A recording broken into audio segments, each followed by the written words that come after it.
Bienvenue à une autre saison à la Ligue de soccer corporatif du Canada. L'objectif de cette vidéo est de décrire comment nous gérons les règles dans nos ligues.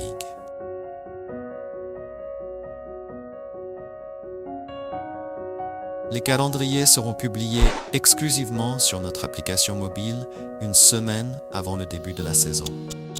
Pour toute demande particulière, veuillez la soumettre à la Ligue par courriel afin que vos besoins soient pris en compte lors de la planification du calendrier, notamment vos préférences concernant les horaires de coup d'envoi. Bien que nous fassions notre possible pour satisfaire toutes les équipes, nous ne pouvons garantir l'intégration de votre demande au calendrier. Une fois le calendrier imprimé et disponible sur l'application mobile, il ne pourra plus être modifié.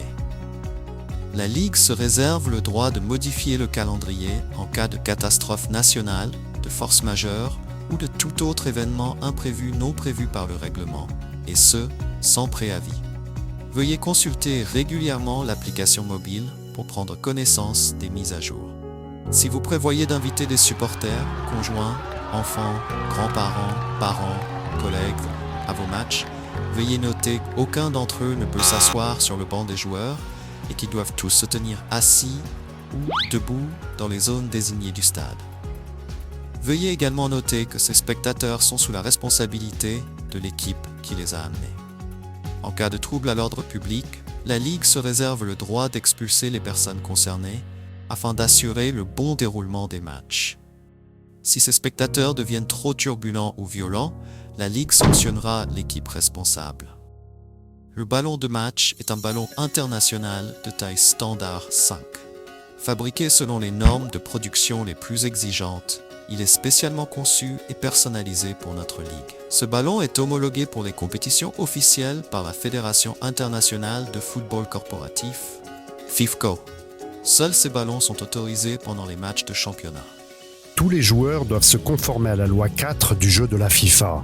Cela signifie que les joueurs ne peuvent pas porter de montres, Fitbit, bijoux, perçage, chaînes, bracelets, boucles d'oreilles, bagues ou lunettes. Pour des raisons évidentes de sécurité, les bijoux ne peuvent être autorisés sur une personne pendant le match. Quant aux lunettes, seules les lunettes de sport seront autorisées. Aucune exception à cette règle. Les joueurs qui n'ont pas de numéro sur le dos ne peuvent pas entrer sur le terrain de jeu. Aucune exception. Au cours d'un match, que ce soit 5-5 ou 7-7, la substitution est faite à la volée. Ce qui signifie qu'un joueur peut changer avec un autre sur le banc à tout moment du jeu, sans demander la permission à l'arbitre. Bien sûr, la seule exception concerne le gardien de but.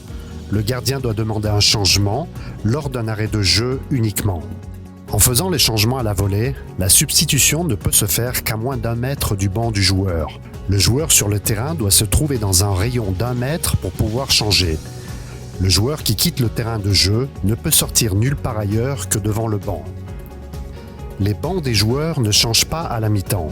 Le banc des joueurs reste le même tout au long du match.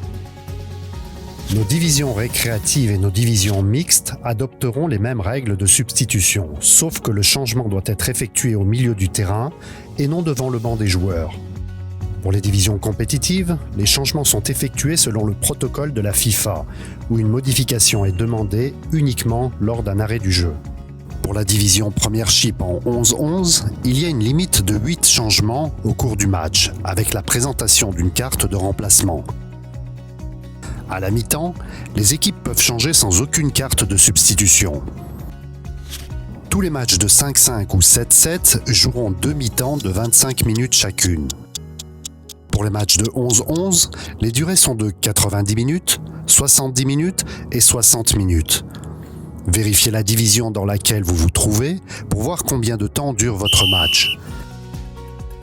Tous les matchs doivent commencer à temps.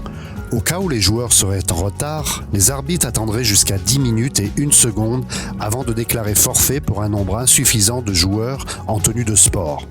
Les matchs peuvent être arrêtés 5 minutes avant le début du prochain match. Combien de joueurs avez-vous besoin pour commencer un match ? Pour le 11-11, 7 joueurs en tenue et prêts à jouer est le minimum requis pour commencer le match. Pour le 7-7, le minimum est de 5 joueurs en tenue et prêts à jouer. Et pour le 5-5, 4 joueurs en tenue et prêts à jouer. Pour la division mixte, chaque équipe est autorisée à avoir un maximum de 8 hommes dans un match de 11-11. Cela signifie que les 3 autres devraient être des dames. Si l'équipe n'a pas assez de joueuses, l'équipe peut commencer le match, mais la Ligue se réserve le droit de pénaliser l'équipe qui ne joue qu'à 8 hommes. Si une joueuse reçoit un carton rouge ou ne peut plus continuer à jouer, la règle est que seulement 8 joueurs hommes maximum sont autorisés à jouer sur le terrain. Pour le 7-7, la règle est de 5 hommes maximum. Et pour le 5-5, la règle est de 4 hommes maximum.